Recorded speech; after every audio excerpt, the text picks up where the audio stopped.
Assalomu alaykum. Assalomu alaykum. Endi nima deyman? Meni qadrdonlarimda. Sabab Xudoga ming marta shukr deyman. Birinchi marta aytayotganim yo'q. Mana viloyat sog'liqni saqlash boshqarmasining birinchi o'rinbosarlari Umidjon aka turibdilar. Umidjon aka kelganimga 5 yil bo'ldi. Shu yerga rahbar bo'lib keldim.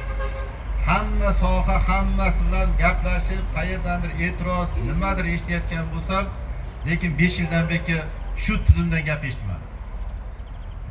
Shu sog'liqni saqlash tizimi mana vazirlari ham keldi, o'rinbosarlari keldi, ko'p viloyatlardan, ko'p rayonlardan shu tumanimizda har xil tadbirlarda qatnashdi. Qatnashgani faqat Jalaquduq sog'liqni saqlash tizimiga o'zini yuksak bahosini berdi. Avvalambor bu shu yerda turgan mana shu opalarim, singillarim, shu yerda hojilar, shu yerda ishlab, shu tizimda bugun halol pokiz ishlayotgan shular mehnat deb bilaman. Shuning uchun hammangizga men faqat ta'zim qilaman.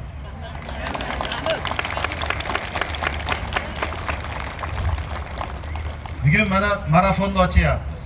Bu nima degani? Bu siz bilan meni sog'lig'im. Beri turgan hammangiz sog'lig'ingiz qadriga kiraversa 10 barobar yaxshi yetasiz.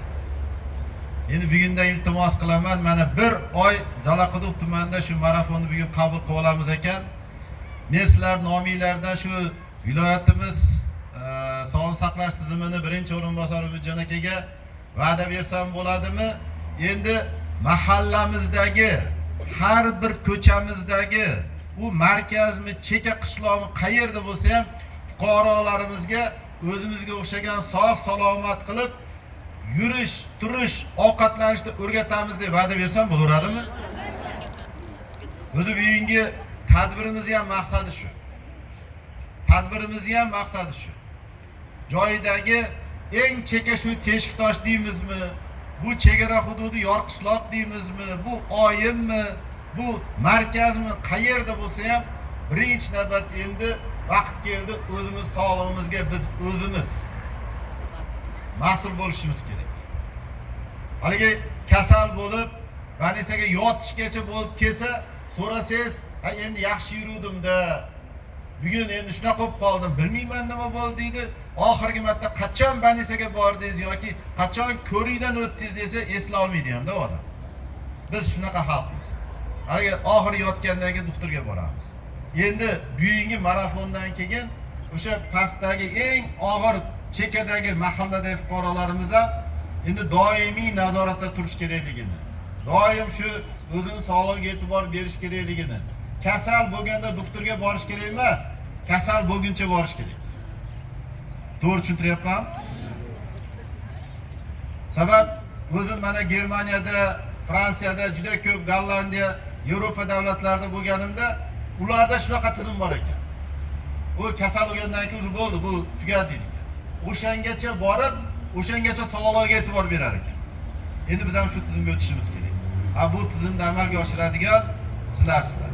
Mana shu yerda turgan meni opalarim, meni singillarim, meni shu hojilarim hammamiz birgalikda xudo xolisa shuni qilamiz. Mana mahallani xotin qizlarni ham ko'ryapman. Sizni komandangiz bilan birgalikda xudo xolasa men o'ylaymanki, bu 1 oylik tumanimizda ko'tarinki kayfiyatda zo'r ruhda o'tadi. Sabab mana shu ko'chani o'zim bilamanmi, Qutaybani yo'lini. Umidjon aka. Mana shu ertalabda borsam, kim bu yerda patronaj hamshirasi men bilmayman. Balki ichida tanimasligim mumkin. Lekin yosh katta 70-80 kirgan ayollarimiz shu yerda piyoda borib ketadi. O'zim birarda orasiga qo'shilamanda so'rayman, "Hojiya, kim sizni bu majbur qilyapsan?" O'g'lim deydi, "Shu meni sog'lig'im deydi, shu yurishim kerak ekan. 3 marta borib kelsam deydi, 3 kilometr bo'lar ekan deydi, 4-siga deydi dam olib uyga kirib ketaman." Bu ham bo'lsa, siz bilan menga bir o'rnak. Demak, o'zimiz sog'lig'imizga o'zimiz e'tibor berishimiz kerak bo'lgan kunlar keldi. Shuning uchun bugungi mana marafonimizni ochiq deb e'lon qildik.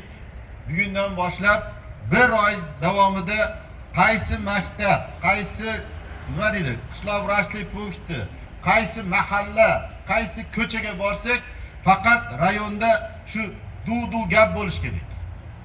Demak, yurish kerak ekan, turish kerak ekan. Kechki payt alinaqa ovqat yemaslik kerak ekan. O'zimiz sog'lig'imizga qarashimiz kerak ekan. To'g'ri, bu roza, Ramazon, ulug' nima deb anaqa yaxshi kunlarga to'g'ri kelyapti. Lekin ro'zadan o'tganimizdan keyin ham bu narsalarni sog'lig'imizga e'tibor berishimiz kerak bo'ladi. Shuning uchun bayram hammamizga endi bu bizga bayram hammamizga muborak bo'lsin.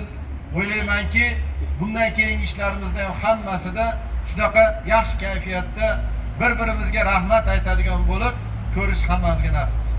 Bayramingiz muborak bo'lsin.